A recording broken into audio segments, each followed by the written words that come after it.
Bonjour à tous, ici Xavier Andignac, révélateur de puissance intérieure. Et aujourd'hui, j'accueille dans cette interview Emmanuel Delors. Salut Emmanuel. Salut Xavier. Donc, Emmanuel est le créateur de la chaîne YouTube Langue de Geek, qui est centrée sur tout ce qui est technique, fintech et crypto. Et je voulais avoir Emmanuel dans cette interview pour qu'il nous partage en fait comment il est passé de salarié à entrepreneur. Et donc, Emmanuel va nous parler de ça aujourd'hui. Ben oui, écoute, sacrée migration, sacrée envie, hein. Je pense Ouais. que pour tous ceux qui sont devenus entrepreneurs, ils l'avaient dans les tripes depuis tout petit. Mm. Il restait à trouver la thématique, l'occasion, l'accompagnement, la peur de l'administratif qui souvent freine Mm. dans la chose et qui me freine encore, hein, d'ailleurs. Mm. À savoir que moi, je partais même pas du salariat et du sacro-saint CDI, qui fait déjà très peur à quitter, hein, pour te lancer dans l'indépendance, le freelancing ou la Ouais. création de ta boîte. Mais moi, je partais de la fonction publique, ce qui a encore été plus dur à quitter, hein, la fameuse sécurité de l'emploi, Mhm. encore pire que le CDI. Mais après 11 ans, quand tu changes d'endroit, je crois que le maximum que j'ai fait un endroit, c'est 3 ans et demi. Je vais avoir 35 ans, hein, voilà, j'ai pas 20 ans, donc j'ai un peu farfouillé toute la France, de poste en poste, d'endroit en endroit, et de voir que c'était pas possible de continuer comme ça et que tu pouvais pas avoir comme seule perspective la retraite à 64 ans ou plus en France, on Ouais. verra, Mhm. pour arriver pour aligner passion et travail. Tu vois, c'était plus possible d'avoir cette grande distinction. Et c'est quelque Euh, chose, tu me dis là, le fait que tu voyais pas cette perspective de rester comme ça et d'attendre ta retraite, comme tu dis. Comment ça se passait avant, en fait, je parle dans tes études et tout ça, comment ça se passait pour toi? Tu avais aussi cette perception? Ouais, les études et l'apprentissage scolaire, enfin la phase scolaire a été une période juste horrible pour moi, hein. Il y a une phobie scolaire, tu vois, la volonté même de ne pas avoir d'enfant doit tenir à 80%, de même pas vouloir retomber dans le sujet de l'école, même si c'est pas moi qui y vais, tu vois. Hmm. Tellement la scolarité a été traumatisante d'établissement en établissement, Hmm. de la maternelle à la primaire au collège, il n'y en a pas une pour sauver l'autre. Le traitement des enfants entre eux, l'ennui, la lutte contre le sommeil en cours, le stress, l'anxiété, le changement d'établissement, le changement de classe, la mauvaise organisation, le traitement des professeurs. Alors, tu te souviens, hein, des professeurs qui t'ont marqué, qui t'ont Oui, adoré et ouais, qui avaient des techniques, tu vois, hors normes et des techniques de pédagogie où tu te dis, bah là, pendant 1 heure, j'ai voyagé, j'ai ah rêvé, il y a oui, eu un échange, il y a eu quelque chose, il y a eu cette vraie pédagogie autour de la thématique de la ouais. personne. Moi, ça a T'as, été un prof t'as, de hum, techno. ouais, t'as un exemple de prof qui t'a marqué? Ah ben, prof de techno, clairement, Monsieur Ouais. Taillade, je l'embrasse. S'il revoit, je l'ai eu 3 ans au collège, tu vois, il y a eu 1 an sur les 4 où je l'ai pas eu et c'était la pire année de ma vie en cours de techno. Et c'était l'un des rares profs où tu allais en cours avec plaisir parce que, tu vois, je connaissais pas encore le mot storytelling, copywriting, tout ça, mais je pense que ce mec-là était fait pour ça plus que pour être prof de techno, clairement. D'accord. Et il t'a inspiré Alors, c'est pas lui là-dessus? qui m'a mis à l'informatique parce Ok. que je pense que j'ai eu mon premier ordi quand je suis arrivé en sixième, à l'époque où ça coûtait encore très cher et on faisait pas, tu vois, Internet. Quand tu disais Internet aux gens, ils connaissaient le mot mais ils voyaient pas encore ce que c'était. Hmm. C'était l'époque, voilà, pour les trentenaires ou plus d'ailleurs, on avait les CD jaunes AOL dans la boîte aux lettres avec les 50 heures d'essai là. Les gens, voilà, commençaient à être démarchés pour avoir Internet à la maison, mais on savait pas encore trop ce que c'était. On surfait pas sur le net et on faisait ouais, le petit chat, la petite news et la météo, quoi. Et donc, c'est à partir de quand que cette envie ou cette passion de l'informatique t'est venue? Alors l'informatique, moi, tu sais, je suis de famille monoparentale à fort décalage d'âge. Donc ma mère a 40 ans de plus que moi.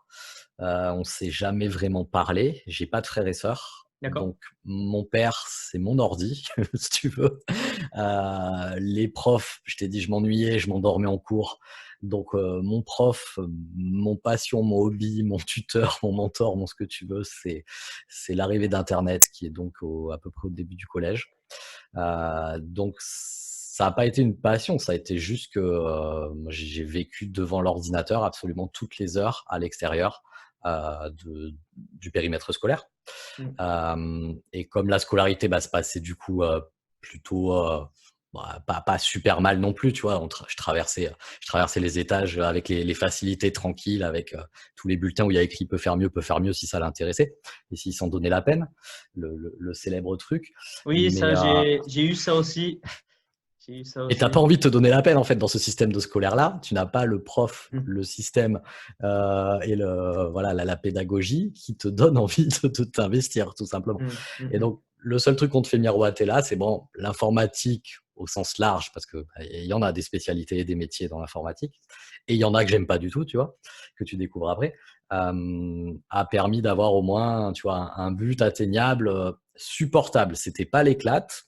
Ça a vraiment pas été l'éclate d'ailleurs dans mon premier métier, qui a été Mm. technicien itinérant, tu vois, où tu installes les box chez les gens, qui m'a laissé une rancœur, qui ont fait des vidéos, tu vois, 10 ans plus tard, où je fais, je sais pas, j'ai 500 000 vues sur les box internet. La rage que tu peux voir et l'engagement qu'il y a dans ces vidéos-là, tu l'as de ce premier métier-là, en fait, de mon D'accord. premier, de mon premier rentrée dans la vie active de ce métier-là. Mais il n'y avait pas encore, enfin, si, il y avait encore déjà cette petite vidéo, tu vois, quand dans les premières webcams qui à l'époque filmaient de manière dégueulasse, hein, on va pas se cacher, on en parlait tout à l'heure, où tu vois, ma première vidéo sur YouTube, elle a 13 ans. Je suis sûr qu'en grattant un peu, je dois trouver plus vieux. Mais il y avait déjà cette petite volonté du tournage vidéo, du script et puis de la mise en musique, tu vois, qui m'amusait beaucoup.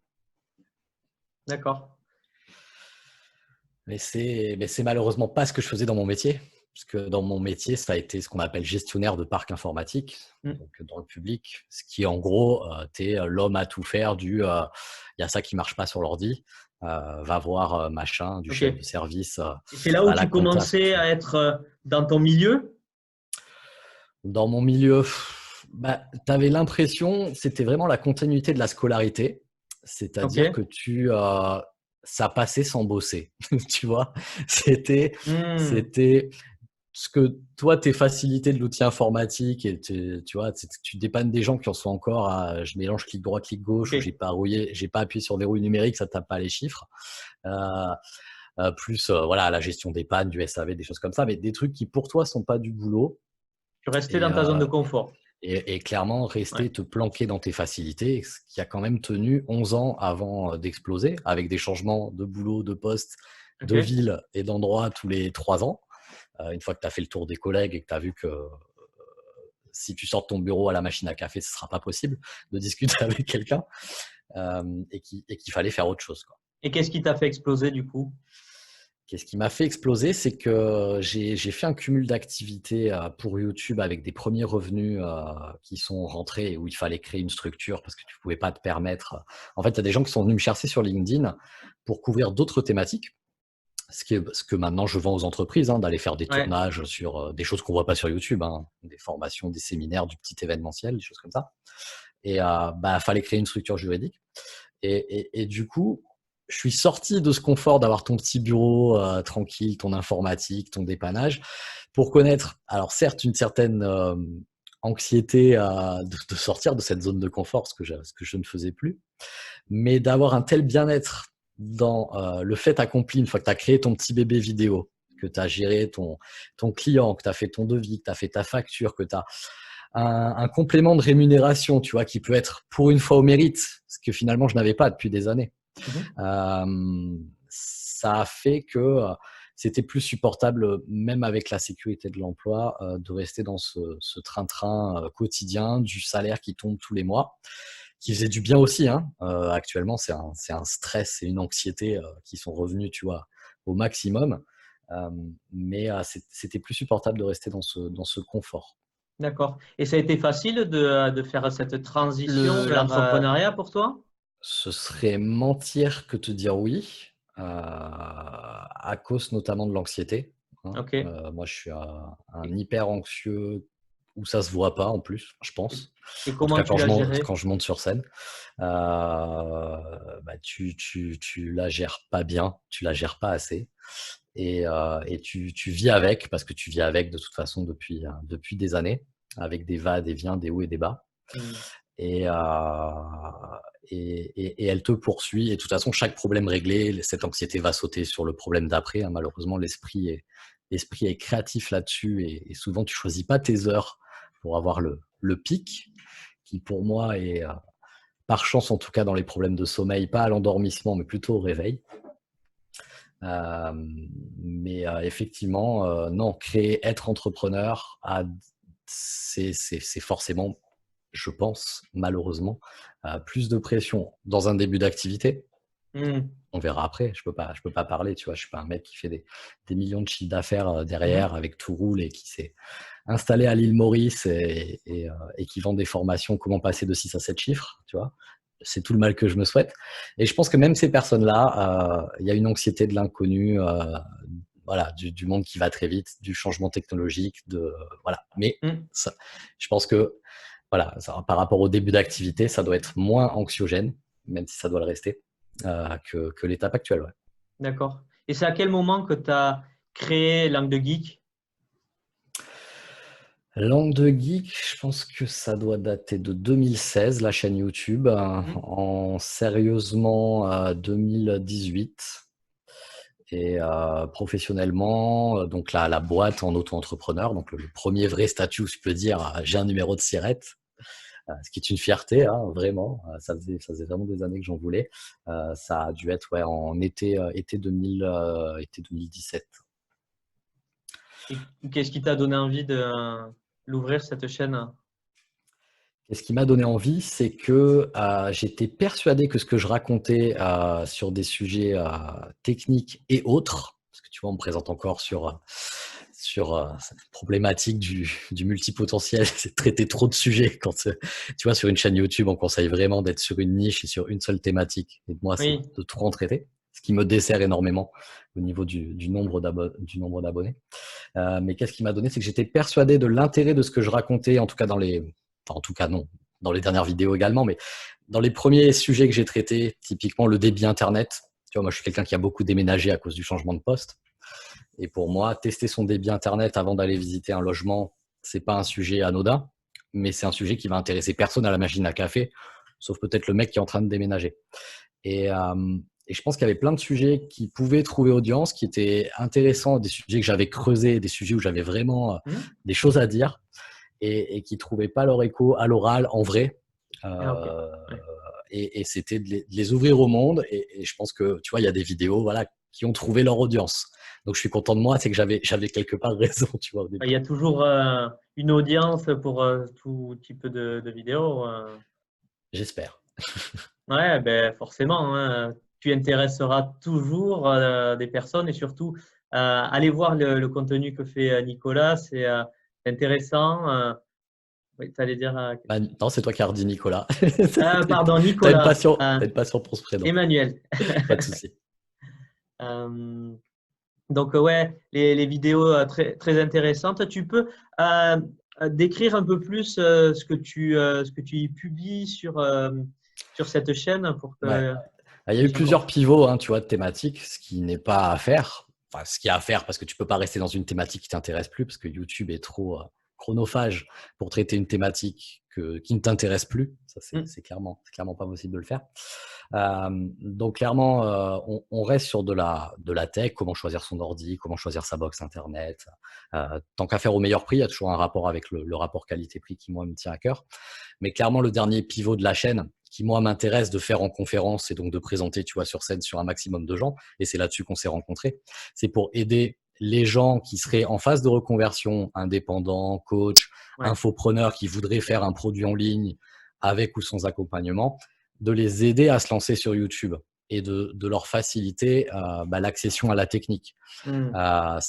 Donc ça va du choix du matériel au réglage de la chaîne YouTube, au montage vidéo, des choses comme ça. Toutes ces petites étapes que l'on ne voit pas pour faire du YouTube qualitatif, parce qu'on peut faire du YouTube, j'allume la caméra, j'éteins la caméra, je mets en ligne et pouf, c'est fini. Mais moi, pour faire du YouTube qualitatif, c'est ça que j'aimerais vraiment aider un maximum de gens là-dessus et avoir vraiment des gens qui partent de zéro, qui sont pas des spécialistes de la technique et leur apporter les 11 ans de l'informaticien qui a dépanné les gens, tu vois, avec de l'humour, qui a pas pété un câble pour les gens qui savent toujours pas la différence entre un clic droit et un clic gauche. Donc ça, je sais faire. Et d'amener ça, mais sur des sujets, tu vois, sympas avec des gens qui sont en reconversion et qui veulent lancer leur chaîne YouTube pour servir leur business et pour avoir du contenu qui travaille 24 heures sur 24 pour eux, ce qui est quand même très intéressant quand tu es indépendant, quoi, ou quand tu lances un Ok. business en Et ligne. comment tu te sens comme ça d'accompagner des entrepreneurs d'une situation A où ils n'ont peut-être pas de chaîne YouTube, à une situation B où ils ont commencé à créer leur marque, leur branding personnel peut-être, hein? Ça, c'est vraiment actuellement, en tout cas, ce qui me plaît le plus. Donc, c'est vraiment partir soit de l'inexistant, soit d'un petit existant pour le remettre dans le droit chemin avec.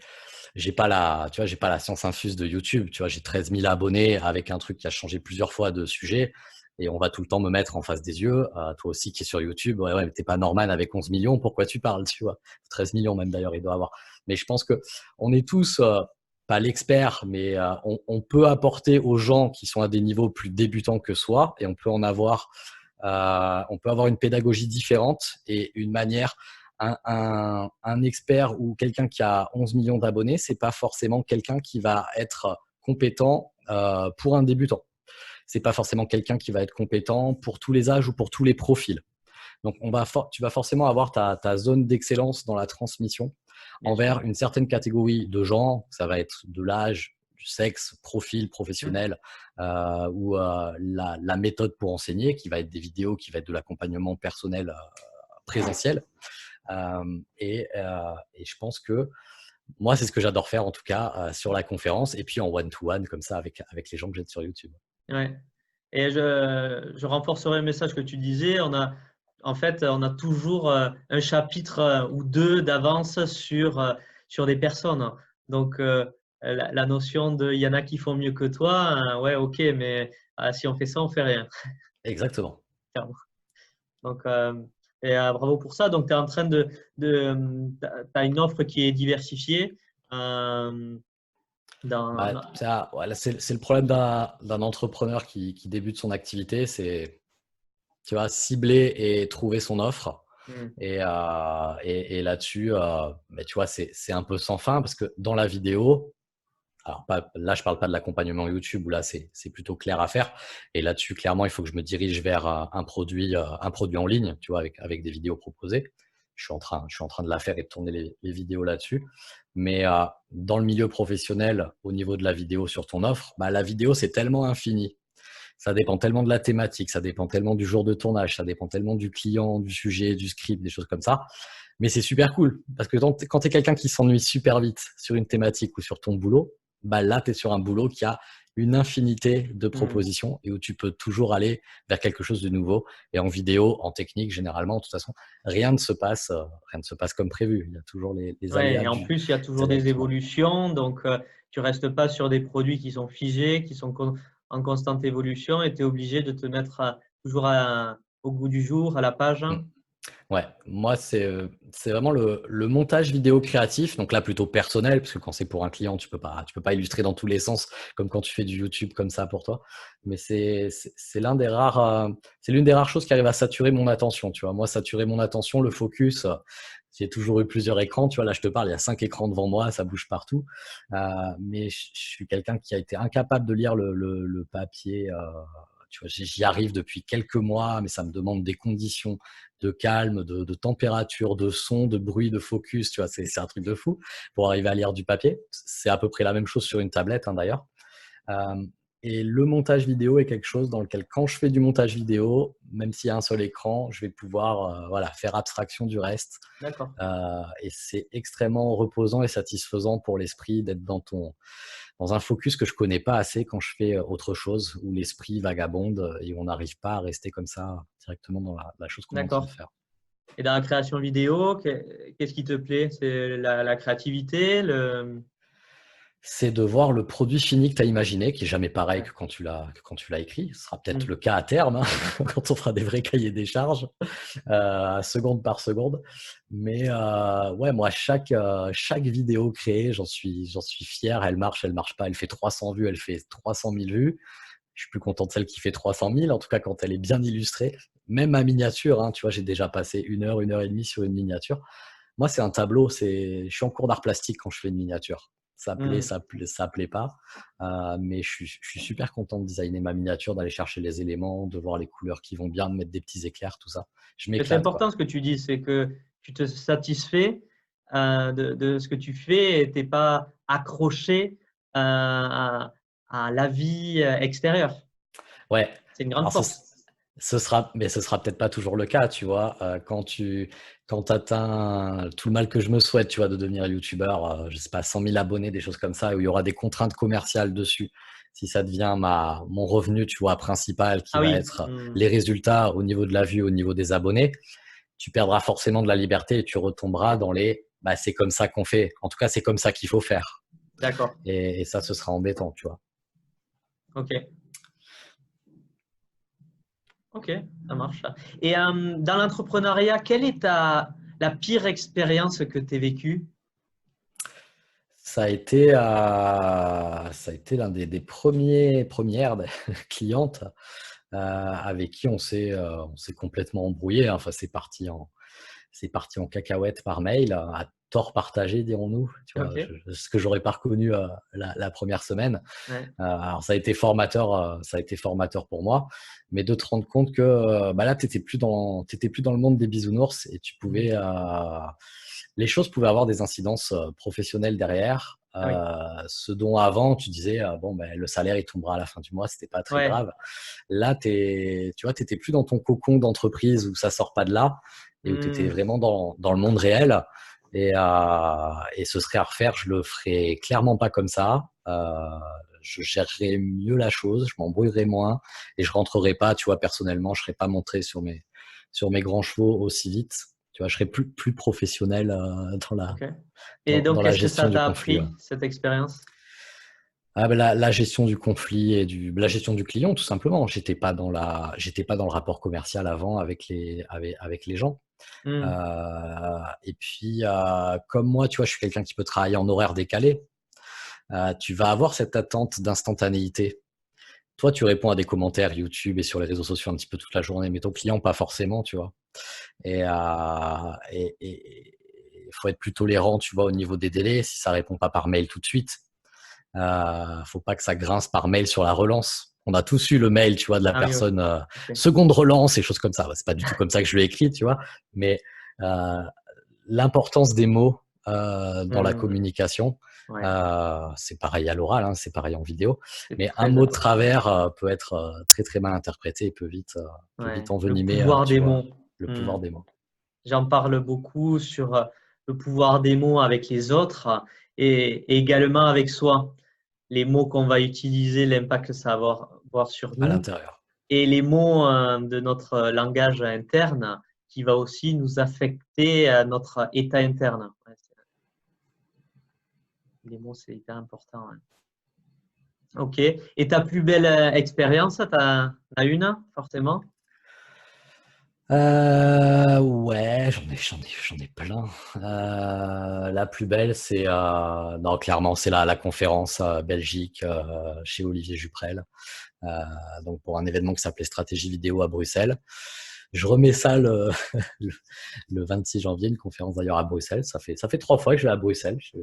C'est, le public est super, waouh, tu vois, enthousiaste. Ça.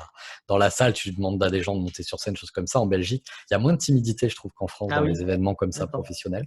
Ils sont moins timides, je trouve, les Belges. Mais non, clairement, parler devant 100 personnes de ta passion, pour essayer de, comme ça, donner les astuces sur YouTube et choses comme ça, et puis ensuite faire des ateliers en petits groupes. Hmm.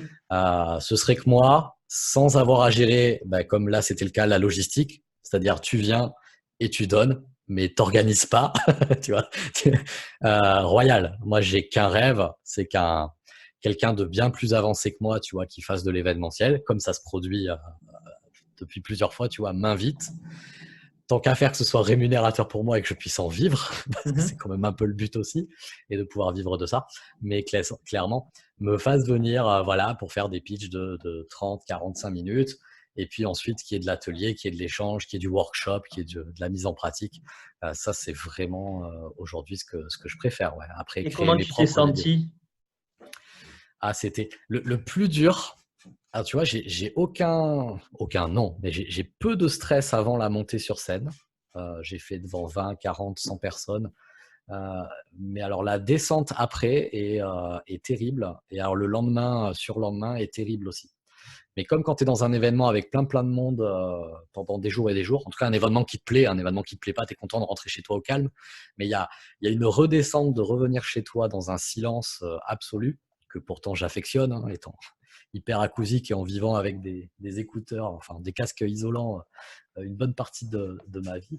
Mais il y a une descente d'adrénaline post plein de monde monté sur scène qui est absolument terrible à gérer. Ouais. Mais, euh, Mhm.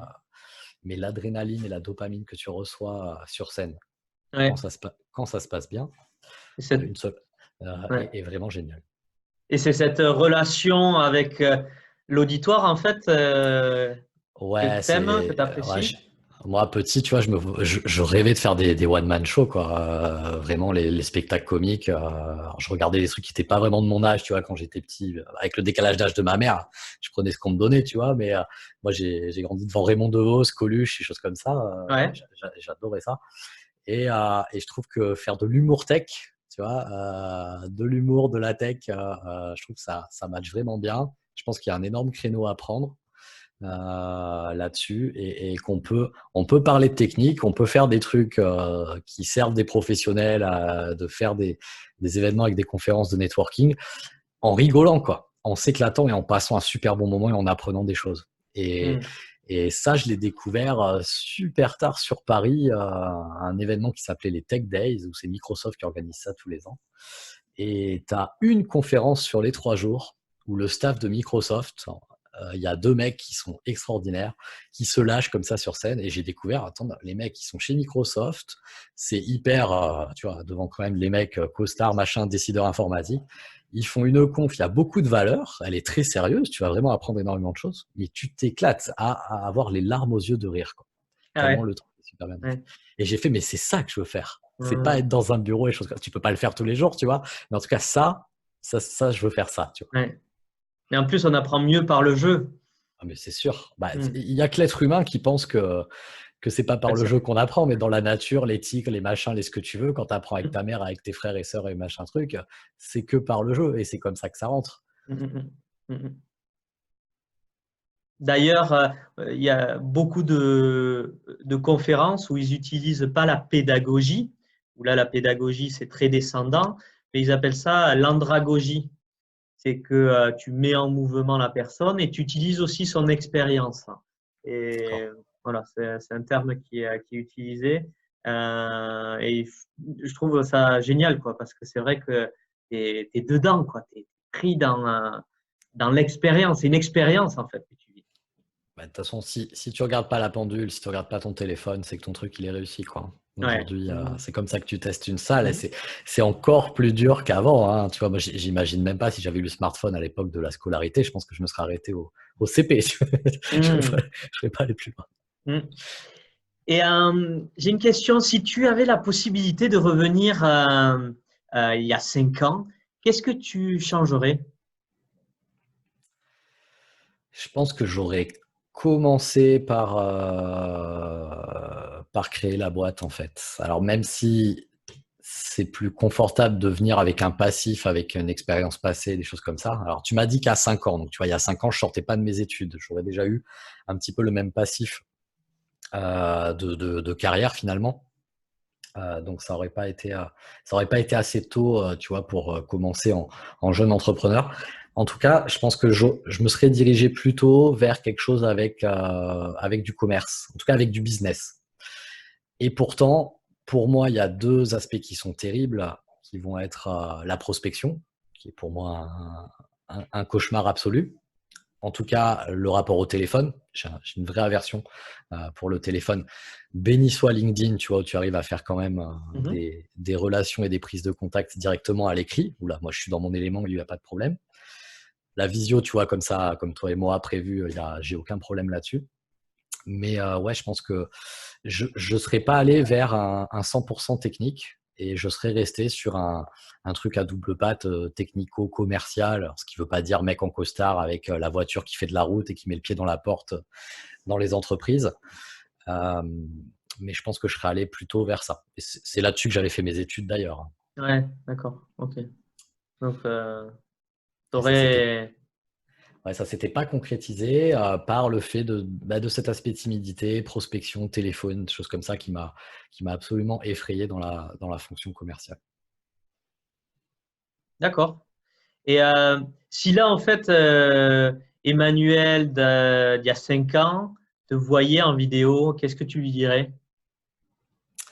Je lui dirais, est-ce que le Emmanuel d'il y a 5 ans, il pourrait pas se bouger un petit peu plus vu qu'il fait déjà des vidéos sur YouTube et que donc il y a 10 ans, en ayant fait n'importe quoi et en ayant réfléchi un petit peu, c'était beaucoup plus facile et avec beaucoup moins de problématiques de qualité à délivrer, de techniques, de lumière, d'éclairage, d'appareils pour filmer, des choses comme ça.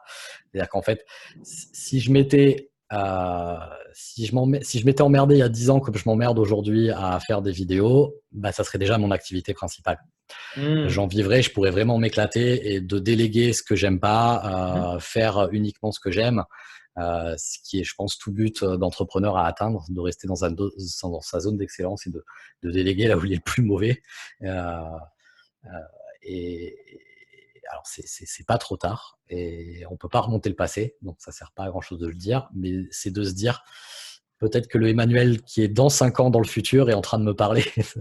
Voilà, fais ci comme ça, fais ça comme ça, fais ça comme ci. Et donc, cette période difficile de lancement d'activité, de transition, de reconversion, voilà, et de bien trouver ta cible, bien trouver ton offre. Voilà, je pense que ça fait trop longtemps que je l'ai repoussée. J'aurais dû la faire il y a 5 ans, j'aurais dû la faire il y a 10 ans. Bon, voilà, le deuxième meilleur moment, c'est maintenant. Okay. Donc, maintenant, c'est parti. Et je serais très content de l'avoir fait dans 5 ans. Ouais, par rapport à ce que tu dis, est-ce que c'est aussi, tu lui dirais à cet Emmanuel de sortir de sa zone de confort? C'est ça que… Actuellement, c'est tous les jours. Depuis 2 ans, ça a été tout le temps. Venir faire 2 heures de train pour faire une after work, pour t'habiller avec une chemise rouge YouTube, parce que quand tu arrives en networking au milieu des mecs en costard, tu sais pas interrompre 3 personnes qui sont en train de parler, mais tu as payé le train, tu as consacré ta soirée, tu t'es enfui de ta première activité pour venir, tu sais même pas faire quoi en fait, parce que tu sais absolument pas networker, prendre des contacts, démarcher. Tu sais même pas quelle est ton offre, quelle est ta cible, mais tu voulais le faire et tu l'as fait. Voilà, sortir de la zone de confort depuis 2 ans, je l'ai fait dans un sacré paquet de thématiques et ça va continuer.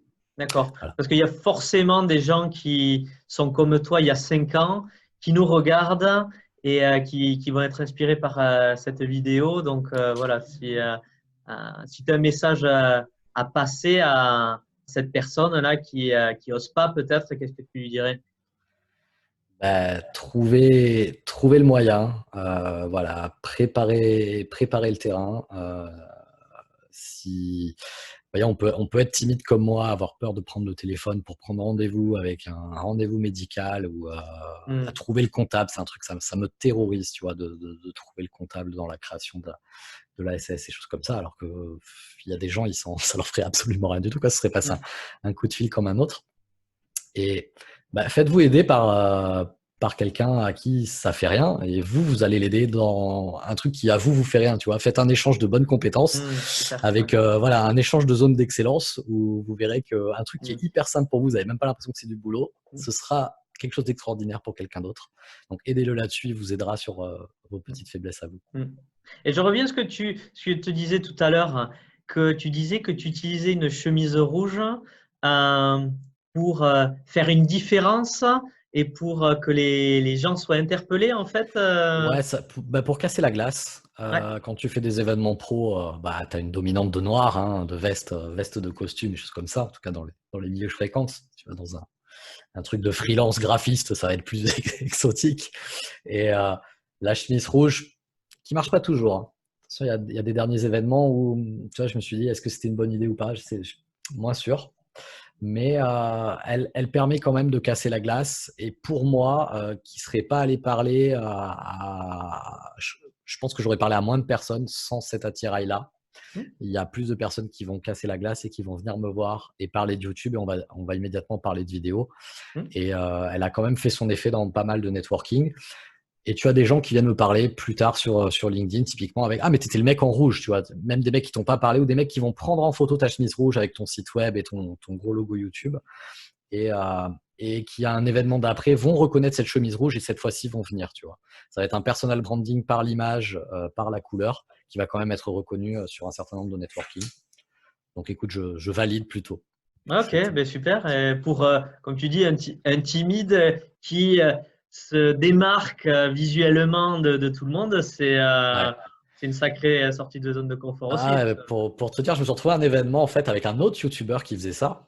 Et moi, à l'époque, j'avais fait, tu vois, le mec qui assume pas, des petits autocollants comme ça où il y avait écrit YouTube, mais vraiment une pastiche, que je mettais sur le badge qu'on te donne souvent au networking. Donc, tu avais Mhm. un petit YouTube rouge qui attirait l'œil par rapport au nom-prénom, tu vois, qui est souvent bicolore. Et je me suis retrouvé à côté d'un mec qui était en t-shirt rouge en plus, super bien gaulé, tu vois, bien baraque, musclé. Et ce mec-là, on faisait la queue devant lui, quoi. Et toi, tu étais là en tant que YouTuber, entre guillemets, avec plus d'abonnés que lui, et tout le monde s'en foutait de ton petit truc, quoi, tu vois. Et là, j'ai dit, mais c'est ça qu'il faut. Elle est super, cette idée. Faut y aller à fond. Tant pis, t'es timide, mais si t'es timide, tu vois, autant que ton autocollant soit gros, tu vois, foutu pour foutu, Mhm. fais-le à fond, quoi. Et Mhm. donc, mets-toi un YouTube gros comme ça dans le dos avec ton site web, quoi. Mhm. Et parfois, Mais pas timide, plus. ça peut être l'étiquette qu'on nous a donnée et qu'on a prise, mais au final, ben, tu l'as montré en faisant des conférences, en sortant, en faisant des petits pas à chaque fois. Ça, ça va de mieux en mieux apparemment. Ben, je me force, hein. Crois-moi que bah les échanges téléphoniques que j'ai fui depuis toute ma Ouais. vie, j'en prends, voilà, j'en prends pas énormément. Mais avec LinkedIn, c'est vrai que les gens, on se fait un call, on se fait un call, on se fait un call. Ce qui est Mm. pour moi une phrase que j'ai jamais eue, tu vois, n'étant pas commercial, tu vois, avant. C'est pas du tout quelque chose que je faisais dans mon ancien boulot. Et qui est nouveau pour moi. Donc voilà, ben, j'apprends. Mm. Et finalement, c'est ce que je préfère. Voilà, c'est apprendre de Ouais. nouveaux trucs et puis ensuite les connecter les deux trucs qui ont rien à voir entre eux, et puis trois, puis quatre, puis cinq. Et ça, c'est ce qui fait Mm. qu'ensuite, tu es unique et que tu arrives à faire des discours intéressants qui sont pas mono-sujets, quoi. Mhm. Et qu'est-ce que tu dirais à un entrepreneur qui se lance et qui est ben, dans un environnement peut-être, mais comme tu étais, un boulot qu'ils font et où ils ne sortent pas de leur zone de confort, qu'est-ce que tu leur dirais, quel conseil tu leur donnerais? Alors, il fait surtout pas ce que j'ai fait en 2016, donc ma première tentative entrepreneuriale qui a très mal tourné. Le au revoir président, je me casse, je vais faire ma boîte en l'ayant jamais fait, en sachant pas ce qu'il va faire, en n'ayant pas de clients, en n'ayant pas d'offres, en n'ayant rien. C'est juste, je me barre et on verra après. Donc, c'est vraiment le cumul d'activités. Faut arriver à trouver votre statut, votre rapport avec votre salariat actuel pour tester votre activité, Hmm. pour tester que c'est vraiment ça que vous voulez faire, pour tester vos premiers clients, pour tester voilà, comment on fait un devis, comment on fait une facture, comment on parle à un client, comment on fait ses réseaux sociaux, comment on fait sa carte, même si c'est pas le plus important, la carte de visite, des choses comme ça. Mais Hmm. voilà, on peut pas claquer et se mettre dans une situation d'urgence, d'inconfort et de danger où tous les problèmes de fric vont rapidement attaquer les problèmes de sommeil et les problèmes psycho pour monter sa boîte. Parce que Hmm. pour monter sa boîte, il faut être dans un état de résilience et d'avoir envie de résoudre les problèmes les uns à la suite des autres. C'est Mélodie qui avait fait cette Ouais. excellente phrase en présentation. C'est quand ta journée d'entrepreneur, tu en prévois 50% parce que les 50 autres pourcents, ça va être la merde qui te tombe dessus. Voilà, te fais pas un planning de 8 heures à je sais pas quelle heure parce que de toute façon, tu auras 50% de merde à gérer imprévu. Donc, si tu n'aimes pas régler les problèmes, tu fais pas entrepreneur. Ouais. Parce que 50% de ton activité, c'est de régler les problèmes imprévus. Le Mm. courrier horrible, le mail qui tombe avant de prendre 3 heures de route, qui te pourrit l'humeur, voilà, des choses comme ça. Voilà, il faut d'abord aimer régler les problèmes et puis avoir une persévérance, mais en béton de chez béton. Donc, tester l'activité avec un statut. En France, on a la chance d'avoir auto-entrepreneur. Il y a pas mal de statuts de salariés et donc même fonctionnaires où vous pouvez tester l'activité. Si elle commence à marcher, voyez avec votre boss pour faire un temps partiel. Un temps partiel, ça ne veut pas dire 50% forcément, mais ça peut être 80%, voire même 90%. Il peut vous lâcher un jour tous les 15 jours dans votre activité. Et ça peut vraiment vous permettre de tester la chose avec quand même une sécurité, un parachute. Ouais, d'accord, merci. Merci pour. Et qu'est-ce que est-ce que tu as un lien pour que les gens te contactent ou est-ce que tu as la meilleure façon de te joindre ou voir ce que tu fais?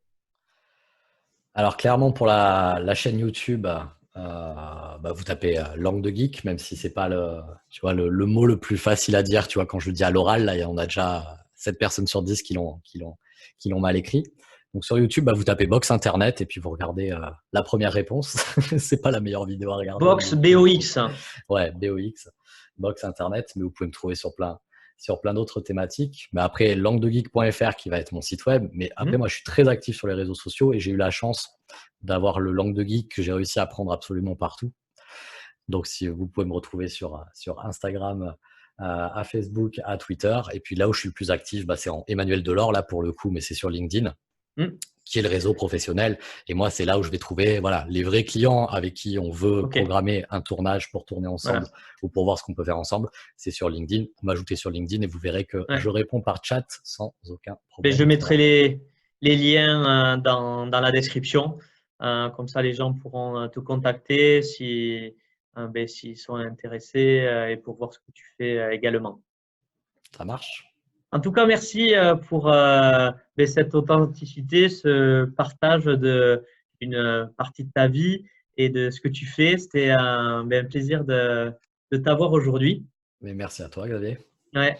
Et je te souhaite donc une excellente soirée. Là, on est le soir et je te dis à très bientôt. À bientôt, Xavier. Ciao. Salut.